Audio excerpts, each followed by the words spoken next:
लोग सरकार से गुहार करते हैं भारत को हिंदू राष्ट्र बनाओ।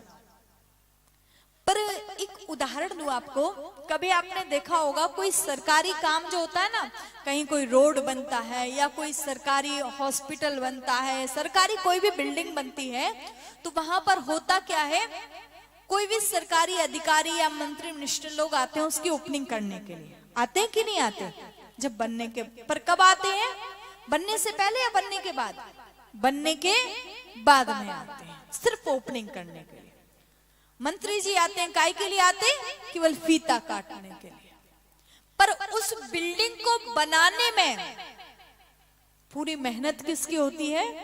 इंजीनियरों की, कर्मचारियों की, लेबर की, मजदूरों की, पूरी मेहनत उनकी होती है। पर पहले जब मजदूर मेहनत करता है, जब इंजीनियर मेहनत करता है और जब उनकी मेहनत पूरी सफलता के शिखर को छू लेती है, तब जाते हैं मंत्री जी केवल फीता काटने के लिए। तो बस वैसे ही है, आप सोचो कि सरकार हिंदू राष्ट्र बनाए, कभी नहीं बना सकती। हिंदू राष्ट्र बनाना है तो केवल हमें और आपको मिलकर के ही बनाना है। अब कमी क्या हो रही है, क्यों नहीं बन पा रहा है? दो कमियां हैं, दो कमियां हैं, जानते हो? पहली कमी हमारा पहनाव। मैंने कहा ना, धर्म क्या है? जिसको धारण किया जाए या जिसको पहना जाए। यहां पर हमारे बड़े बुजुर्ग लोग बैठे हैं, बाबा लोग। आप देखो, किसी भी बुजुर्ग को देख लो, सब धोती और कुर्ता पहने हुए हैं, सब धोती कुर्ता पहने हुए हैं, धोती कुर्ता पहन करके बैठे हैं। लेकिन आज सब पैंट शर्ट पहनते हैं। क्या ये हमारी संस्कृति है? ये पाश्चात्य संस्कृति है। पर हम लोगों ने उसको अपना लिया। चलो रोज ना सही, पर कम से कम हफ्ते में एक दिन तो तुम धोती कुर्ता पहनो और पहन करके घर से बाहर निकलो, बाजार में निकलो, तो लोग भी देख करके कहें ये सच्चा सनातनी है, ये सच्चा हिंदू है। माथे पर तिलक, अगर कोई तिलक लगा लेता है ना, तो लोग उससे प्रश्न करते हैं, वृंदावन से आए हो क्या? घर में कोई पूजा थी क्या? कोई पाठ था क्या? कोई कथा थी क्या? ये तिलक माथे पर क्यों है? कभी किसी मुसलमान से तुमने पूछा कि तुम्हारे माथे पर ये रोज रोज सर पर टोपी क्यों पहनते हो? किसी सिख से किसी ने पूछा कि तुम रोज सर पर 4 मीटर की पग क्यों लगाते हो? जब एक सरदार जी को पगड़ी पहनने में शर्म नहीं आती, एक मुसलमान को सर पे टोपी पहनने में शर्म नहीं आती, तो फिर हम कैसे हिंदू हैं जो हमको तिलक लगाने में शर्म आती है? हमको क्यों तिलक लगाने में शर्म आती है? अगर मेरे माथे पर तिलक देख करके कोई मुझसे कहे कि कट्टर है, तो हाँ, स्वाभिमान से कहते हैं कि हम कट्टर हिंदू हैं, पर तिलक लगाना कभी नहीं छोड़ेंगे। और आज जब आप लोग करोगे, तब तो बच्चों के अंदर ये संस्कार आएंगे। तो प्रयास करो, तिलक तो रोजाना माथे पर लगाओ। जब आपका बच्चा घर से स्कूल के लिए जाता है, तो माँ अपना कर्तव्य निभाए। बच्चे को स्कूल जाते समय उनको छोड़ने के लिए जाती हो, तो उस समय बच्चे से कहो, बेटा स्कूल जाते समय सबसे पहले भगवान को प्रणाम करो, उनको मंदिर में लेके जाओ और वहां पर भगवान का तिलक उठाओ और बच्चे के माथे पर लगाओ। उस बच्चे के माथे पर जो तिलक होगा, ये तिलक केवल इसलिए नहीं लगाना कि हम हिंदू हैं। एक बात और बताऊं, एक साइंटिफिक रीजन भी है। जिसके माथे पर तिलक होता है ना, जब हम लोग रोजाना जैसे तिलक माथे पर लगाते हैं ना, एक अपने आप भाव चेंज हो जाते हैं व्यक्ति का। आप देखना, किसी भी व्यक्ति के माथे पर जब तिलक होता है ना, उसके तिलक को देख करके अपने आप माथा झुक जाता है। सच बात है। इसलिए तिलक हमेशा लगाओ और अपने पहनाव को थोड़ा सा ध्यान रखो, रोजाना ना सही हफ्ते में एक दिन तो धोती कुर्ता पहनो। बच्चों को सिखाओ कि बेटा हमारा जो पहनाव है वो यही है, ये पैंट शर्ट तो पाश्चात्य संस्कृति है। और जिस दिन हम अपना अतीत याद कर लेंगे कि हमारा अतीत क्या था, उस दिन भारत को हिंदू राष्ट्र बनने से कोई नहीं रोक सकता। उस दिन सबकी घर वापसी अपने आप हो जाएगी, क्योंकि पहले हिंदू राष्ट्र था, आज है और कल भी रहेगा, कोई इसका बालवा का नहीं कर सकता।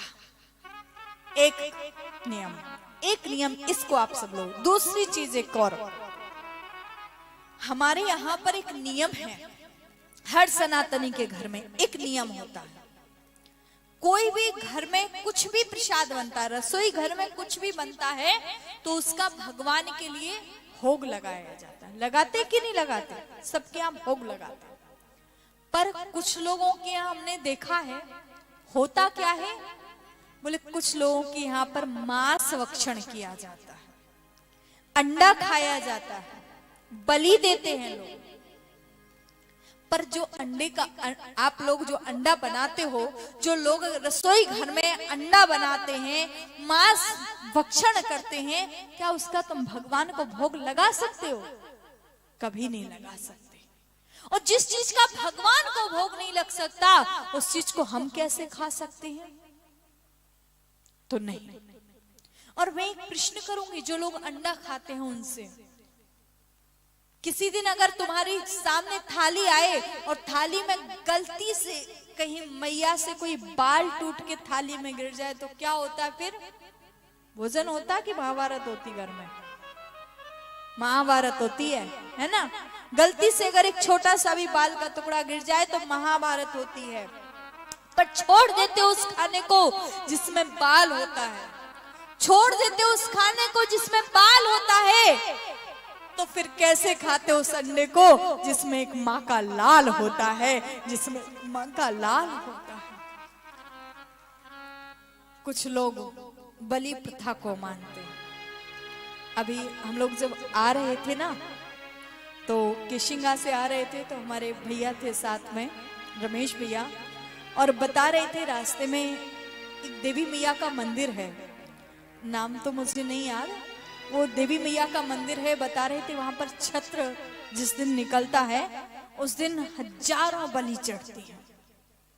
वहां की प्रथा है, मैं कहीं की प्रथा का कोई वो जो भी वहां का नियम हो, मैं नहीं उस बारे में बोलूंगी, पर मैं अपनी राय रखती हूं कि बलि को हम लोगों को ऐसा लगता है कि माँ उससे प्रसन्न होती है। पर एक बात बताना, वो तो जगत जननी है। मैं आपसे एक बात पूछती हूँ, आपका बेटा आपके सामने है, और अगर कहीं कोई आपकी देवरानी या जेठानी, पड़ोसी तो बहुत दूर की बात है, आपकी देवरानी या जेठानी कहीं आपके बेटे को एक जोर से तमाचा लगा दे, तुम उसको दुआ दोगी या बद्दुआ दोगी? क्या दोगी? दुआ दोगी? बद्दुआ दोगी ना? क्या मन से दुआ निकलेगी? कभी नहीं निकल सकती। जब एक संसार की माँ जिसके बेटे को थोड़ा सा क्षणिक दुख मिला तो उसने बद्दुआ दे दी, तो वो कैसे जगत जननी, कैसे अपने बेटे के रक्त को देख करके वो खुश हो सकती है? क्या वो माँ खुश होती होगी?